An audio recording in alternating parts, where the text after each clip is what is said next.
Nós estamos trabalhando sobre a questão da igreja irresistível, e sempre que nós falamos sobre igreja irresistível, e pode parecer meio repetitivo, e na verdade é repetitivo, né? Mas tem um propósito, né? Que a igreja irresistível não é a igreja que é perfeita, que é boa, que faz tudo, que não tem defeito e é aprovada por tudo e em todas as coisas. Não, é a igreja caracterizada por duas coisas: a igreja em que Deus aprova o que ela é e o que ela faz. Tem igreja, Apocalipse é muito claro quanto a isso. Tem igreja que Jesus diz: estou quase vomitando você da minha boca. Então tem igreja que, embora seja igreja, não é aprovada, não é abençoada pelo Senhor. E tem igreja que é em que Deus tem prazer em estar no meio dela. E então ser uma igreja irresistível é uma igreja que a gente olha para o alto e a gente percebe: poxa, Deus se agrada da nossa igreja, Deus tem prazer em estar no nosso meio. E então nós não estamos falando de nós, estamos falando do Senhor da igreja. E o nosso desejo e a nossa intenção é sermos uma igreja em que Deus de fato se agrade em estar no nosso meio. Nada mais importante do que isso, né? Hoje a nona característica de uma igreja irresistível é uma igreja que aprende a fazer tudo o que faz motivado pela motivação correta, que é o amor. Eu começo apenas citando 1 Coríntios capítulo 13, aquele texto tão conhecido, né, que fala sobre o amor. Os namorados gostam de usar aquele texto, né? Namorado crente, né, gosta de usar aquele texto para mandar as suas mensagens para a namorada. Eu lembro que quando eu namorava com Edileia, a gente escrevia 2 cartas por semana, um para o outro, né? Eu sempre começava a carta com texto bíblico, né? Era crente, lógico, a gente usava texto bíblico para fazer declaração de amor, né? Aquele texto lá a gente usa para isso e não tem nenhum problema em usar, mas a gente precisa lembrar que aquele texto lá está falando da vida da igreja.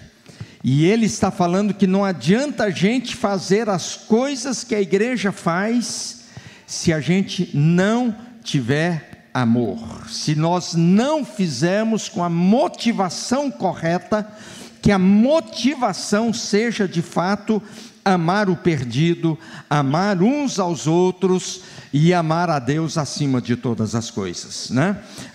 O próprio Wayne Cordeiro, que é o autor do livro que nós estamos estudando, ele fala, né, de que, embora ele tenha nascido no Havaí, ele foi para o continente americano, fez lá o seu seminário, fez lá a sua faculdade, e ele se sentiu impelido a retornar para o Havaí. E diz que a grande questão no coração dele é: por que eu estou voltando? É só porque eu gosto? É só porque eu acho bonito o Havaí? É só porque eu tenho as minhas raízes nesse lugar? E ele conta lá que ele comprou um mapa do Havaí, né? E ele colocou um mapa bem grande na parede do seu escritório, e ele disse que ele orava rua por rua, né, por cada pessoa que morava naquela rua, e ele orava pelas pessoas, ele orava pelas cidades, ele orava por aquele povo, e ele diz: eu fiz assim até que lágrimas vieram aos meus olhos, porque eu aprendi que se eu não amasse aquele povo primeiro, eu não seria capaz de fazer uma obra significativa naquele lugar. E isso me chama muita atenção. Por que a gente serve? Por que a gente é igreja? Por que nós estamos aqui nesse lugar? Só para a gente dizer que tem um prédio, que tem uma estrutura, que tem um louvor, que tem coral, que tem isso, que tem pastor, que tem... Não pode ser, não pode ser. A motivação do nosso coração precisa ser voltada em 2 perspectivas: o amor a Deus e o amor ao próximo. Esse é o grande mandamento do Senhor Jesus. Então a igreja existe Em primeiro lugar, por causa de Deus. Nós devemos existir e fazemos as coisas que fazemos porque nós amamos a Deus. Não há motivo maior do que esse. Nós, a princípio e em primeiro lugar, nós não estamos aqui porque a gente gosta uns dos outros, não. Nós não estamos aqui porque, mas eu gosto daquele pastor. Mas eu gosto do trabalho com as crianças. Mas não. A primeira motivação precisa ser necessariamente o meu amor a Jesus, o meu amor ao Senhor. Em segundo lugar, Jesus vai dizer, e você deve amar o próximo, como você ama a si mesmo. Então aí, se a igreja existe por causa do nosso amor a Deus, a igreja também existe por causa do nosso amor ao próximo e a nós mesmos, Amamos ao próximo para cumprir a missão da igreja. Se nós não amarmos ao próximo, nós não vamos cumprir a missão da igreja. A igreja é chamada para ser uma igreja missional, uma igreja que faz, uma igreja que cumpre uma tarefa. E a tarefa da igreja, qualquer que seja a atividade que nós resolvemos fazer, precisa ser sempre, porque nós amamos uns aos outros, porque nós queremos o bem uns dos outros, nós queremos ver as pessoas sendo salvas, nós queremos trabalhar para que naquilo que nós pudermos e naquilo que nós conseguimos e naquilo que, capacitados pelo Espírito Santo, vamos falar isso hoje à noite, a gente possa ver resultados e vermos pessoas convertendo, e vermos pessoas sendo transformadas, vendo famílias sendo reconciliadas, sermos luz do Evangelho no mundo que nós vivemos. Esse é o nosso tema do mês. E assim, queridos, a gente precisa saber que o amor é esse amor que a Bíblia nos ensina, que deve ser a grande motivação da existência da igreja. O amor, queridos, e é muito importante, porque quando a gente fala de amor, e 1 Coríntios 13 fala sobre amor, a importância de amar, que nada pode ser feito a não ser pelo amor, mas a gente tem que lembrar que amar é uma escolha, A gente, sabe aquele negócio, amor à primeira vista? Eu vou falar uma coisa que pode ser contraditório, mas não tem problema porque não é teológico, né? Eu não acredito em amor à primeira vista. Eu acredito em paixão, eu acredito em atração, eu acredito numa admiração, mas não em amor à primeira vista. Porque essa atração, isso que às vezes a gente chama de amor à primeira vista, quantas pessoas amam, ficam apaixonadas, nossa, eu vi e me apaixonei, um mês depois acabou o amor. Então não é amor à primeira vista, foi uma atração, foi uma paixão, foi um sentimento, foi uma admiração. Isso pode até acontecer. Agora, amar, a gente escolhe amar. Amar não é sentimento. Amor como sentimento é uma coisa platônica, grega, filosófica. O amor que o Evangelho ensina, queridos, é uma atitude que nós escolhemos ter. É um comportamento racional, não é do coração. Depois eu vou falar isso aqui, depois até se transforma em coração, mas nós escolhemos amar primeiro, antes de amar efetivamente. Então, a gente tem que ter essa consciência, que amar, esse amor que a Bíblia ensina, o amor ágape, ou agape, é um amor que se trata de uma decisão. Eu resolvo amar a Deus, eu resolvo amar o meu próximo, eu resolvo amar e servir a minha igreja, eu resolvo ser quem eu sou, por causa de quem vive ou convive comigo, por amor. Mas isso aqui é escolha, não é sentimento, porque sentimento ele é assim, A gente hoje sente, amanhã a gente dissente, né? Hoje a gente gosta, amanhã a gente já não gosta mais. Hoje eu aprovo, amanhã eu já não aprovo mais. Agora o amor, não, o amor é decisão. Eu resolvo amar, e essa resolução de amar é aquilo que me dá sustento. É muito importante, e aí, 2 Coríntios capítulo 5, versículo 14, é uma palavra que o apóstolo Paulo fala para os coríntios a respeito disso, né, que é 5,14. O texto vai dizer assim, cadê aqui? De qualquer forma, o amor de Cristo nos impulsiona, porque cremos que Ele morreu por todos, também cremos que todos morreram. Ele morreu por todos, para que os que recebem sua nova vida não vivam mais para si mesmos, mas para Cristo, que morreu e ressuscitou por eles. O amor de Cristo nos impulsiona. Está aqui na minha versão. Na versão atualizada diz: o amor de Cristo me domina. Na nova linguagem de hoje diz: porque somos dominados pelo amor de Cristo. E como é que é? Século 21 diz: o que nos motiva é o amor de Cristo. Ou seja, o amor de Cristo, e prestem atenção, não é o nosso amor a Cristo, é o amor de Cristo nos motiva, nos impulsiona, nos constrange. O amor de Cristo nos leva a uma tomada de decisão. Então não é o amor que eu tenho por Jesus, eu amo Jesus, então eu vou fazer isso. Não, é porque Jesus me amou de tal forma que eu faço isso. Então não é o meu sentimento para com Jesus, é a atitude amorosa de Cristo por mim que me leva a decidir fazer, decidir servir, decidir realizar as coisas. Então não é assim, hoje não estou sentindo, eu não estou com vontade. Queridos, a atitude de amor é uma atitude que nos leva à ação e à atitude. E a primeira atitude de amor é a decisão que Cristo teve de nos amar.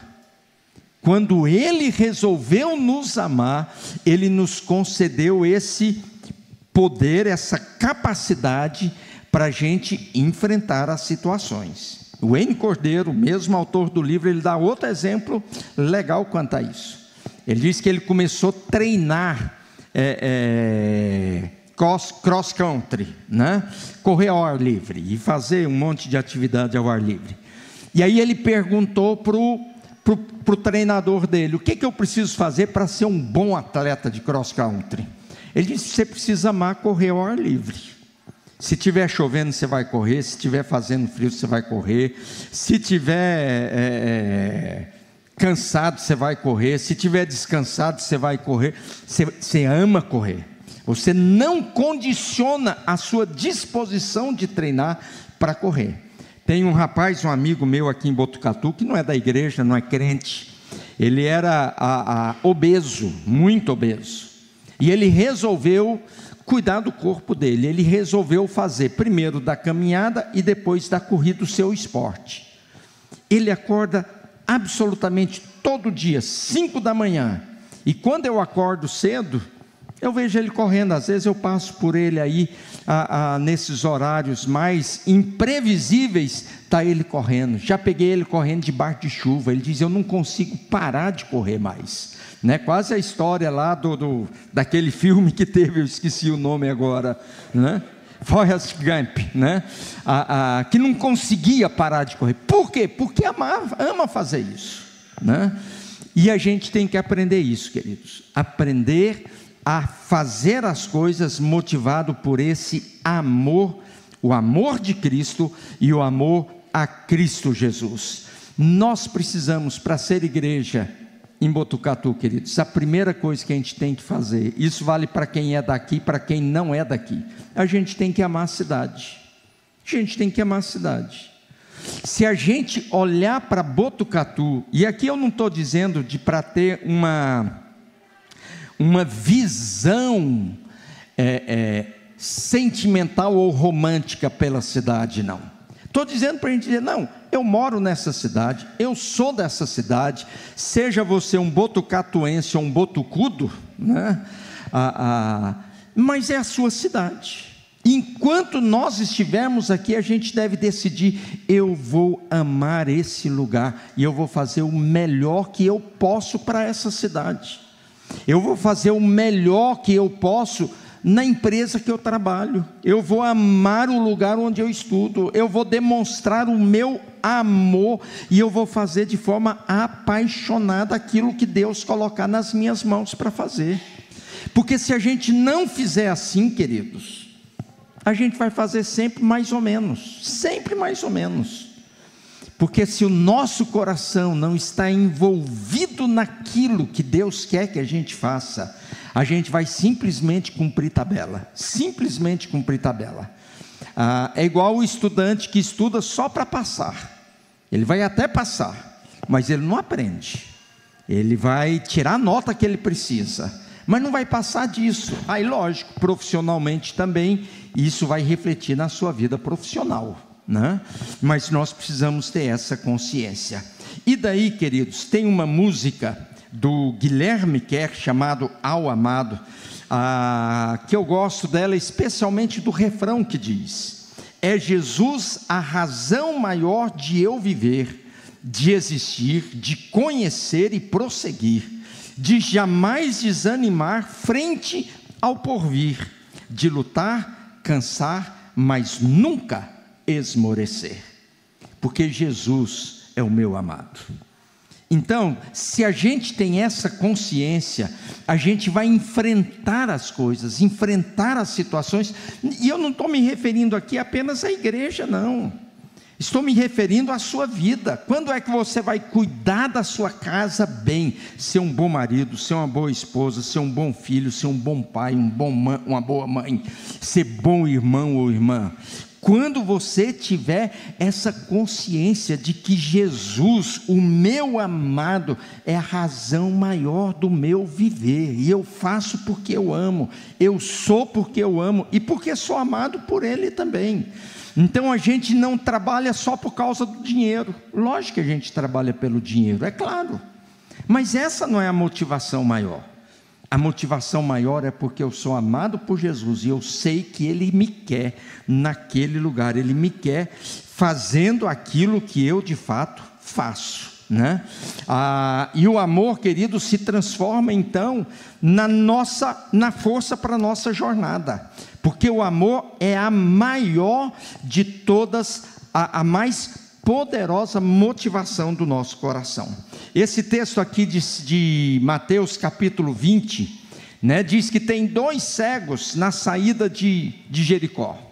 Senhor, tem misericórdia de nós, tem misericórdia de nós. E o texto lá diz que Jesus muito os amou, ou teve compaixão, e diz que Jesus voltou para curar aqueles homens. Qual que era a motivação? A compaixão e o amor de Jesus para fazer as coisas, né? Então a gente tem que ter essa consciência. Na verdade, esse slide aqui está atrasado, né? Uma outra coisa que a gente precisa, queridos, é: por que eu estou começando a fazer as coisas? Por que eu vou fazer as coisas? Por que eu vou começar a fazer? Em qualquer área da vida. Por que eu vou começar a fazer as coisas aqui? Servir, ajudar, assumir uma responsabilidade, um compromisso.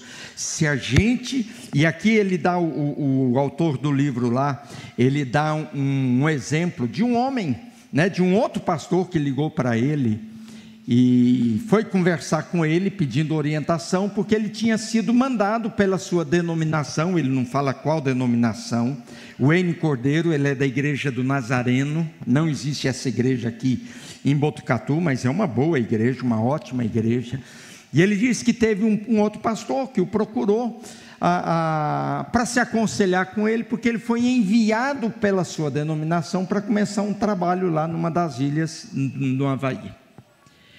E aí conversa daqui, conversa dali, ele falando o que a denominação esperava dele, dos recursos financeiros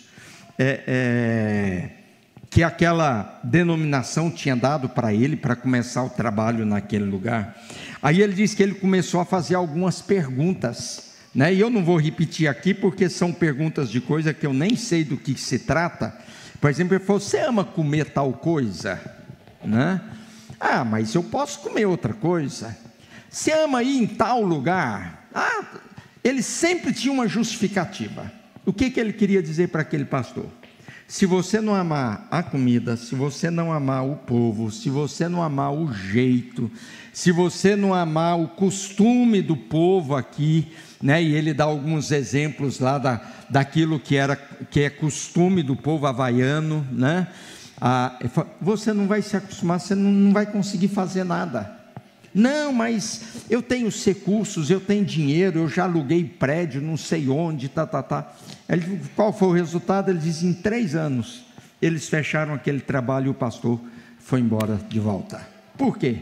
Porque o foco dele era fazer, mas não fazer por amor. Então, queridos, esse é o nosso grande desafio, que o amor seja a maior motivação para a nossa caminhada com Cristo. O mapa do amor cristão, ele vai colocar lá, e ele coloca 3 coisas lá interessantes. Primeiro deles, a igreja só pode ministrar amor, só pode oferecer amor quando ela se percebe amada por Deus.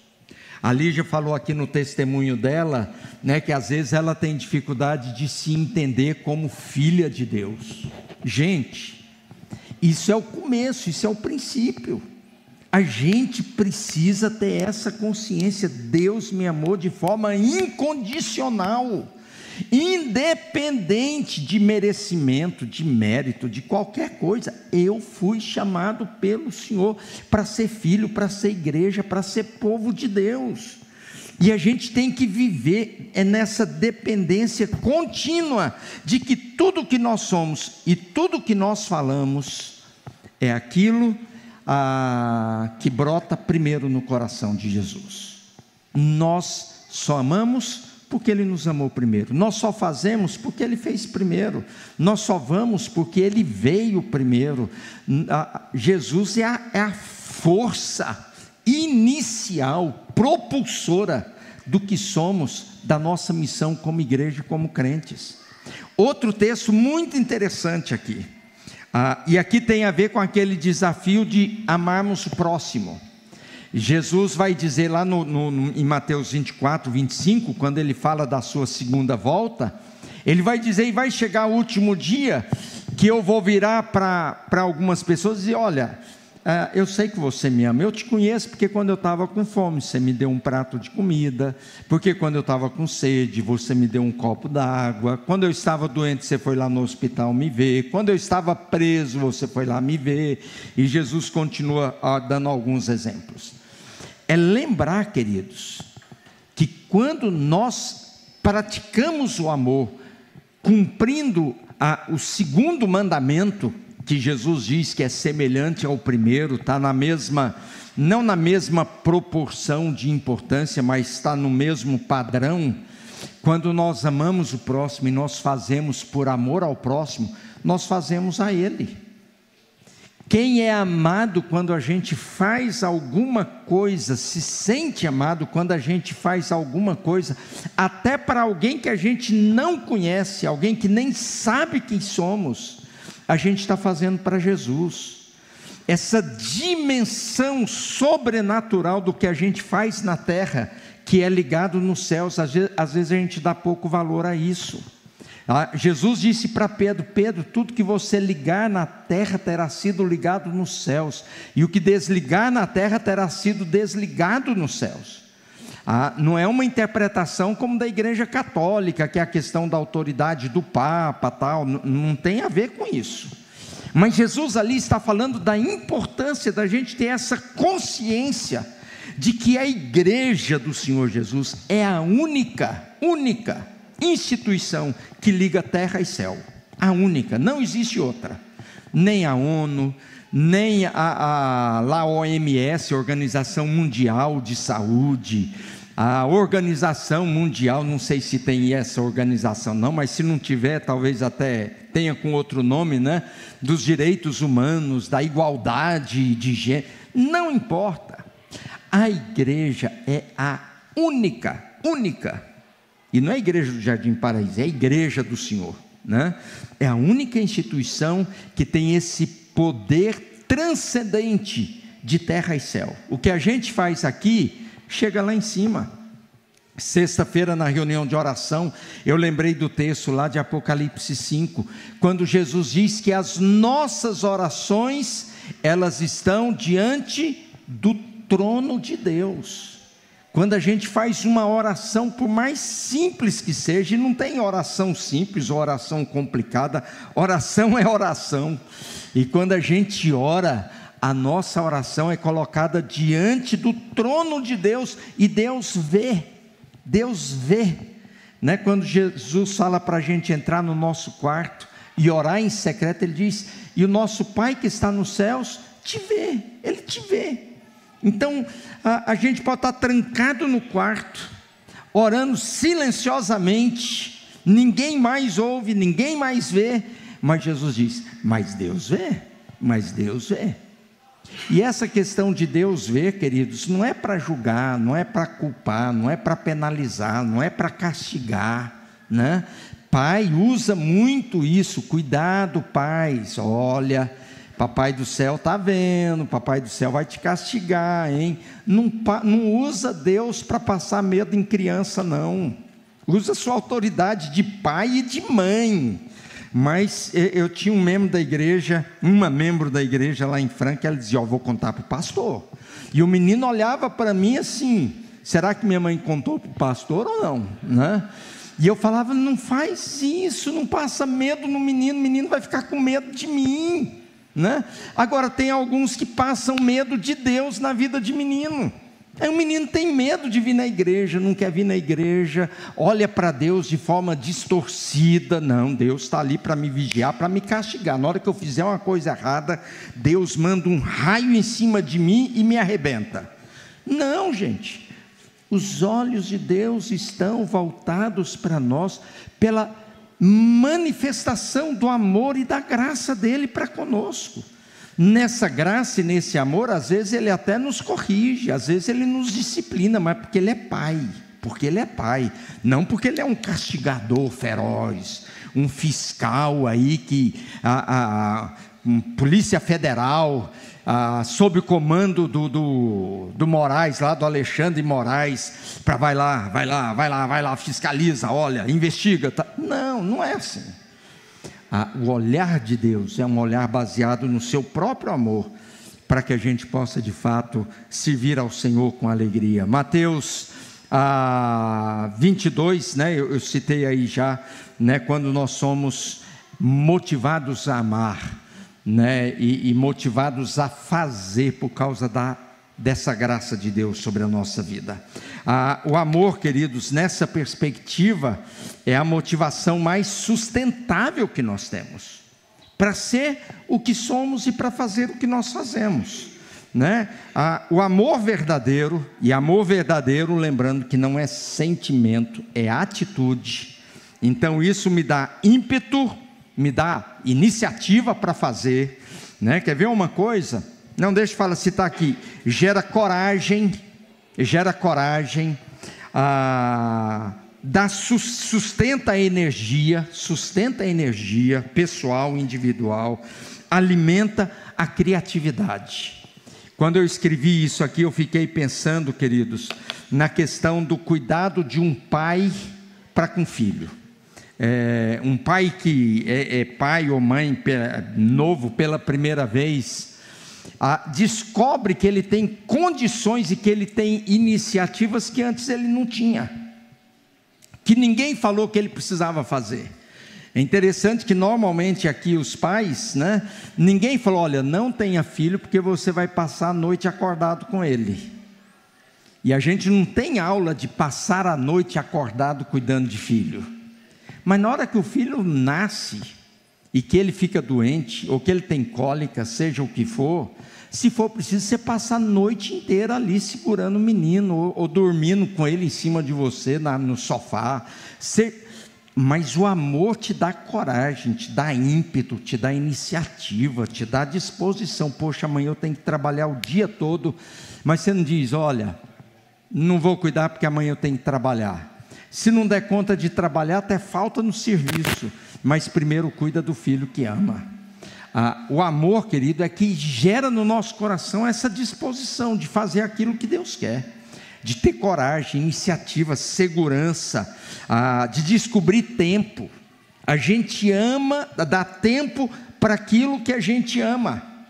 Sabe por que às vezes algumas pessoas trabalham exageradamente? Porque às vezes estão muito mais preocupadas com a questão de dinheiro do que com a atenção com família. É por isso que Jesus fala que a gente tem que ter cuidado com o dinheiro, porque o amor pode roubar, aliás, o dinheiro pode roubar o amor do nosso coração para Ele. Mas eu tenho que trabalhar para garantir o futuro da minha família. Claro que tem, mas dinheiro não é o que sustenta a família, não. O que a gente tem visto hoje é dinheiro tem sido muito mais problema do que solução para as famílias, e a gente tem que ter cuidado quanto a isso. Qual é o tamanho da minha ganância ou das minhas necessidades, e poder separar isso direitinho, porque uma coisa é necessidade, outra coisa é desejo, outra coisa é aquele sentimento de querer, às vezes até por comparação, para impressionar pessoas que não estão nem aí para você, e a gente tem que ter cuidado quanto a isso, porque às vezes com isso a gente deixa o amor de lado. O amor, queridos, transforma crença em visão. O que é isso aqui? Crença é aquela coisa que, você acredita nisso? Eu acredito. Visão é aquilo que você é capaz de olhar lá na frente, e você é capaz de dizer, vale a pena, se for preciso até morrer por isso, porque isso aqui vale a pena. Por que a gente investe na vida de crianças? Porque a gente entende que essas crianças precisam ser mais crentes do que nós, porque nós acreditamos que os nossos filhos não podem se desviar da fé, porque nós acreditamos que os nossos filhos têm que estar preparados para ir para a faculdade, não desviar dos caminhos do Senhor. Nós temos essa visão de que a próxima geração pode ser muito melhor do que a nossa atual, e a gente precisa investir nisso. Então, o amor às crianças nos leva a não apenas acreditar numa coisa, mas temos a visão de dizer, é isso que a gente precisa fazer, e aí a gente corre atrás dessa visão que a gente possui.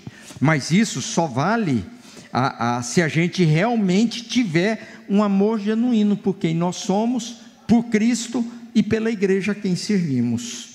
E aí algumas 3 perguntas aqui, difíceis para a igreja, e aqui eu quero voltar um pouco, embora sejam perguntas que podem ser aplicadas individualmente, mas algumas coisas aqui que devem questionar o que somos e o que fazemos como igreja, né? Ele coloca lá como perguntas difíceis. Você frequenta a igreja por amor a Deus e ao povo de Deus? Ouvir ao culto é apenas uma forma de ocupar o seu domingo. Já que eu não trabalho, eu tenho alguma coisa para fazer no domingo. Não, lá tem uma música legal, tem uma música gostosa, tem gente boa lá. Mas a gente frequenta a igreja, a gente vem ao domingo motivado pelo amor a Deus e ao povo de Deus. E eu poderia até acrescentar aqui, por amor à cidade onde nós estamos, por amor àqueles que estão perdidos e que dependem da existência da igreja para conhecer o Evangelho. Eu sirvo, e aqui quando eu estou falando de servir, eu estou falando das nossas funções, da minha como pastor, da sua como diácono, presbítero, professor, que tem aí, que canta, que toca, seja o que for. Você serve por amor a Cristo ou por conveniência? Por amor a Cristo ou porque é legal, porque é gostoso? Vou pegar aqui com o pessoal do louvor, mas pode ser qualquer área da igreja, pode ser aqui na mídia. Não, é porque eu gosto de tocar, eu gosto de ser músico. Não tem problema nenhum gostar de ser músico e tocar, não tem problema nenhum. Mas se a sua motivação é só tocar, a motivação está errada. Porque eu preciso tocar, porque Deus me concedeu um dom especial, mas eu faço isso, eu exercito o meu dom, porque eu amo a Jesus de todo o meu coração, e eu quero ser útil nas mãos dEle. O amor orienta as suas decisões, ou as decisões, os projetos e os ministérios da igreja. Aquilo que nós estamos fazendo é motivado pelo amor a Jesus e ao próximo. Sabe por quê, queridos? Porque nós precisamos ter consciência que o amor deve ser o nosso governador, o nosso governo interno do nosso próprio coração, da motivação do nosso coração para aquilo que somos e para aquilo que nós fazemos, para que a gente possa transformar aquilo que a gente crê em atos de obediência. Agora, tem uma coisa aqui que eu quero destacar, que para mim talvez aqui tenha sido o ponto mais importante desse conteúdo que o Wayne Cordeiro nos concede. Quando ele fala da importância da gente obedecer primeiro, para depois a gente aprender a amar. E aí, para mim, o maior exemplo bíblico que eu me lembrei, ele deu outros exemplos, mas para mim o melhor é o de Moisés.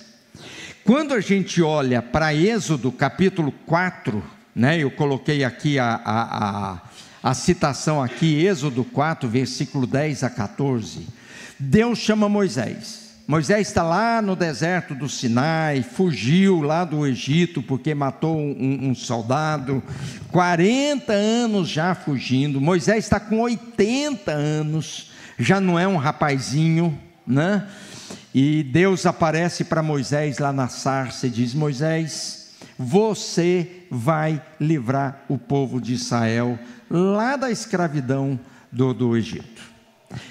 E a gente tem toda essa conversa lá, Êxodo 3 e Êxodo 4.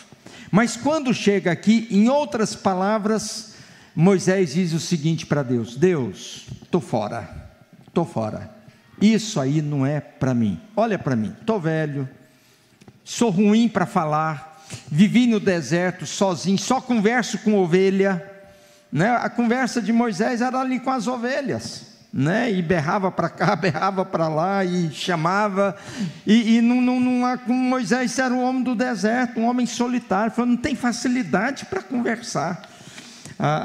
Ele chega a falar que a língua dele é pesada. Em outras palavras, ele está dizendo: Deus, arranja outro. Por que eu? Arranja outro. Não quero. Eu já me encrenquei, olha onde que eu vim parar, porque eu tentei salvar libertar um judeu lá, acabei matando um soldado, tive que fugir, abri mão de ser príncipe, de ser faraó no Egito, abri mão de tudo, agora o Senhor me manda de volta, arranja outro. Então, aí diz que Deus fica furioso.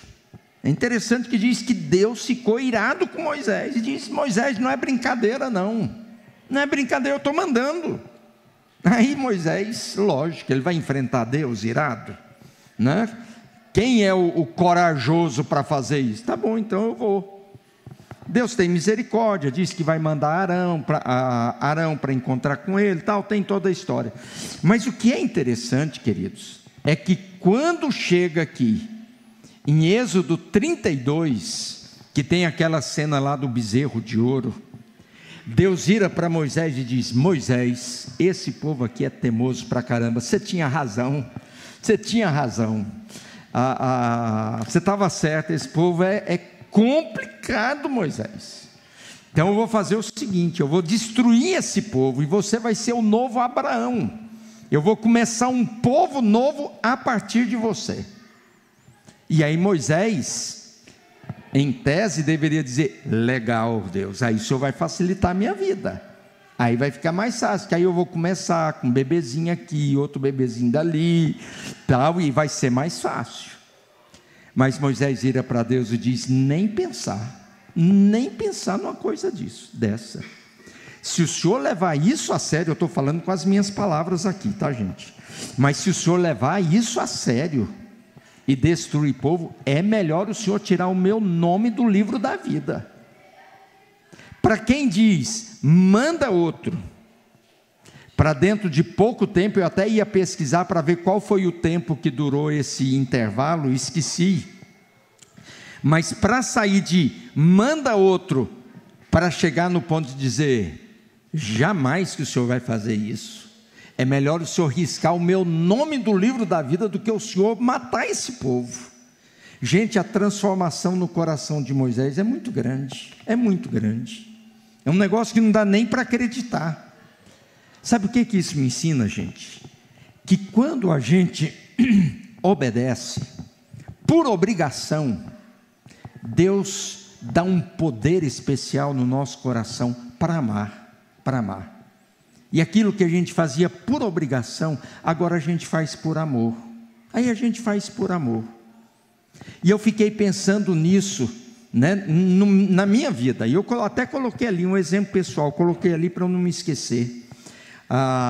Quando eu vim para cá, eu tinha outras opções, tinha 2 opções assim, sérias, certas, né? 2 outros convites. Eu não vim para cá porque eu amava a igreja, não. Mal conhecia a igreja. Eu gostava daqui porque era a igreja que a Luíse frequentava, que o Arthur frequentava. Então, esporadicamente, eu vinha aqui, normalmente meio de semana. Preguei aqui uma vez durante o período que ela estava aqui estudando, né? Mas eu não amava a igreja. Hoje é diferente. Hoje eu não sirvo a igreja porque eu vou para lá porque é mais conveniente para mim. Não, hoje eu sirvo a igreja porque a minha vida, a minha alma está ligada a essa igreja. Hoje é diferente, né? Mas o que eu quero mudar, queridos, mostrar, é que primeiro a gente precisa obedecer. E quando a gente obedece, Deus nos capacita a amar. É igual o exemplo inicial lá. Você não começou amando a sua esposa ou amando o seu marido como você ama hoje, a ponto de já ter passado o que passou na sua história, mas está firme ali, né? O sujeito dá trabalho, né? Eu vou falar mal só dos homens aqui, né? Não vou falar mal das irmãs, não. As irmãs aqui são maravilhosas, né? Nenhuma irmã aqui dá trabalho para o marido, nenhuma irmã aqui reclama do marido, nem para o marido, né, Vicente? Elas são demais, né? Nota 195 para as irmãs. Mas os homens dão trabalho para essas mulheres. Você fala, não é possível que eu casei com esse homem. Onde que eu estava com a cabeça? Você estava apaixonada, estava cega. Diz que o amor é cego. O amor não é, a paixão é. Você achou ele o homem mais bonito da sua vida e apaixonou. Pum! Hoje você descobriu que você está casada com um sapo e que pode beijar esse sapo tanto que for, ele não vai virar príncipe. Mas você ama.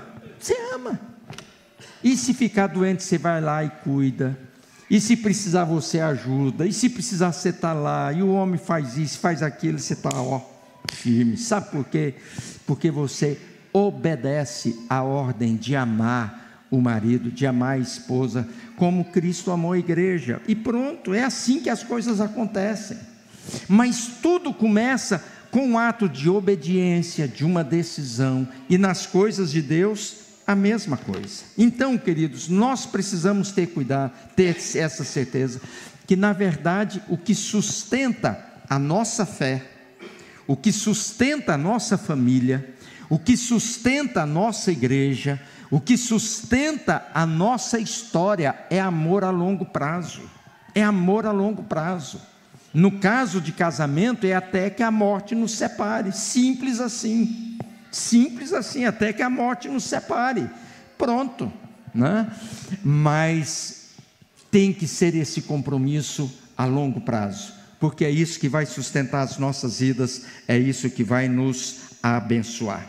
E aí no final lá do capítulo, ele diz que recebeu uma carta muito especial que ele guarda no escritório dele, né, de que é uma carta para quem serve por amor, né, que ele recebeu de uma pessoa anônima na igreja dele, referindo-se a ele, mas que ele colocou ali, e aqui está só uma parte dessa carta, né, quando ele diz assim: quando você disse ao chamado, você investiu em mim.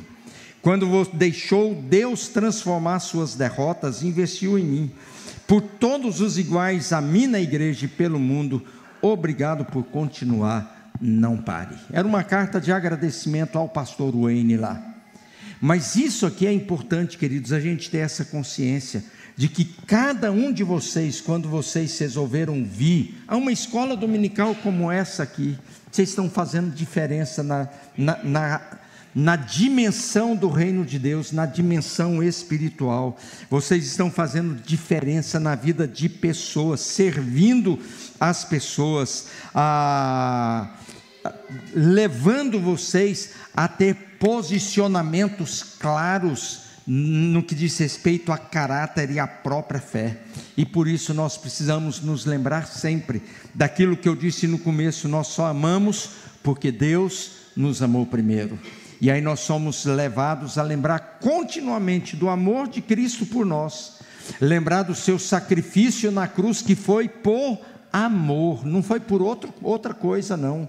Jesus não foi para a cruz porque ele queria ser famoso, ele não foi para a cruz porque ele estava numa briga pessoal com o diabo para ver quem ia ganhar, quem ia ser mais forte ou não, ou com a própria morte. Não, ele foi até a cruz e passou pelo que passou por uma simples razão: ele amou a mim, ele amou a você. A motivação de Jesus em nos transformar em seus servos e em seus filhos é o amor que ele tem por nós. Portanto, queridos, o grande desafio para nós é: ore por amor, viva por amor, sirva por amor, aprenda a amar o reino de Deus, a igreja de Deus, aprenda a amar a Deus acima de todas as coisas, amar a si mesmo, na perspectiva de Deus. Tem muito pastor por aí que diz que esse texto de Jesus lá é mal interpretado e que a gente não pode amar a nós mesmos, que isso é egoísmo. Jesus não está falando de egoísmo, claro que não, claro que não. Mas quem não é capaz de olhar para si mesmo como filho de Deus, dificilmente vai olhar para os outros como filho de Deus. Se você não se percebe grandemente amado por Deus, dificilmente você vai perceber o amor de Deus pelas outras pessoas e como Deus ama. Então, queridos, o amor. E aí é por isso que Paulo lá em 1 Coríntios 13 vai dizer: você pode vender os seus bens, você pode usar os seus dons, você pode falar a língua de anjo, você pode deixar seu corpo lá na fogueira para ser queimado, mas se não for por amor, nada disso valerá a pena, nada disso terá valor para Deus. Pode até fazer alguma coisa, mas será por pouco tempo, não será para a eternidade como nós vivemos e existimos como igreja. Então, queridos, a minha palavra nessa manhã é essa: se você não ama a Deus, não ama o próximo, não ama você mesmo, não ama a igreja e um monte de outras coisas, você precisa, em primeiro lugar, perceber e experimentar da grandeza do amor de Jesus. Quando você tiver essa consciência do amor de Jesus, você vai falar como Paulo diz lá em 2 Coríntios 5,14: o amor de Cristo me constrange, o amor de Cristo me domina, o amor de Cristo determina a minha história e o meu futuro. E aí nós precisamos orar em primeiro lugar: Deus, abra o meu coração para que eu tenha plena consciência da riqueza e da grandeza do amor do Senhor para comigo. E quando nós nos sentimos amados nessa perspectiva de alguém que foi para a cruz, e aí, gente, fica fácil, porque a gente fala: não, Jesus foi para a cruz porque Ele ama o mundo. Aí fica parecendo que a gente não está nesse negócio. Mas se eu chegar para o William e falar: William, sabe por que eu fui para a cadeia, William? Porque você fez um negócio errado lá e deixou a bomba na minha mão. Nossa, pastor, sério? Aí a coisa vira pessoal, aí vira assim: nossa, Que coisa que eu fiz, hein? Eu não sabia que isso ia gerar essa consequência para ele, não. E a gente tem que olhar para Jesus nessa perspectiva. Jesus foi para a cruz porque eu fiz um monte de coisa de errado. Jesus foi para a cruz porque você fez um monte de coisa errada. Isso se chama pecado. Pecado com P maiúsculo, pecado com P minúsculo. Ele foi à cruz porque ele nos amou tanto, que ele diz: pode deixar, eu cuido disso para você. E é por isso que nós somos igreja, é por isso que nós estamos aqui. Vale a pena ser igreja? Nessa perspectiva vale. Se a gente olhar para a igreja apenas como uma associação, aí é melhor ir lá para o Castelinho, porque você chega lá, faz o que você quer, toma banho, faz seu esporte, beach tênis, karatê, judô, futebol, aí você vai lá, faz, ufa, que legal, vou descansar agora em casa. Vai para o Castelinho. Agora, se você entender o Evangelho, a riqueza do Evangelho, você vai dizer: não, eu preciso amar a igreja do Senhor Jesus, porque eu nunca fui amado quanto eu fui amado, e é por amor que eu quero ser igreja, é por amor que eu quero servir ao Senhor. Vamos orar? Fale com Deus primeiro. Talvez o que você precise orar nesse momento seja: Deus, abre o meu coração para eu perceber a riqueza do amor do Senhor para comigo.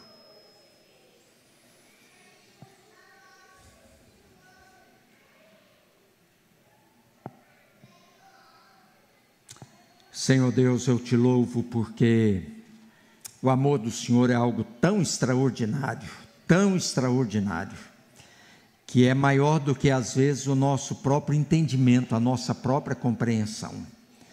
E eu reconheço, ó Deus, que muitas vezes na hora da tribulação, da dificuldade, às vezes a gente até questiona esse amor, mas nós nos arrependemos por isso, porque não nos resta dúvida alguma de que o Senhor nos ama com amor eterno, um amor maior do que qualquer ser humano é capaz de amar, e até mesmo de perceber a dimensão e a grandeza dele. Mas nós pedimos, ó Espírito Santo, trabalhe no nosso coração, no dia de hoje, agora, para que a gente perceba a riqueza, a grandeza do amor do Senhor. Não deixe, ó Deus, a gente achar que o amor do Senhor por nós é um amorzinho, é uma paixãozinha passageira, que o amor do Senhor é muito maior do que o amor de uma mãe por um filho.